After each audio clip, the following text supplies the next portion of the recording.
pala si Bengoy ay simpleng basurero lamang. Nung bata po ako mahilig pa po akong magtapon po ng basura. Pangit, pangit. Pag binayaran po ako ng ng 20 po, 10 piso, ay diretso na po namin sa building. Pagkatapon po sa building, tapon po namin sa gilid, at sabay takbo. Tapos, ganyan po talaga, may sakit po kasi ako, scriptic May scriptic po ako May scriptic po talaga ako Ganyan po talaga ang aking sakit. Ito nga po palang tsinelas ko. Magkano pa po ang bili ko dito ay halagang 50 lang po, kasi po mahirap lang po ako. Ganyan lang po talaga ako, hilig po talaga ako kumain. Kasi po may scriptic po ako. Yan po, yan po yung mga makikita niyo sa aming mga ganyan po talaga ako.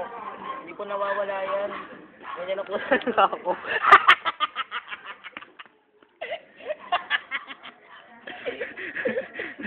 Magpapaalam na po ako.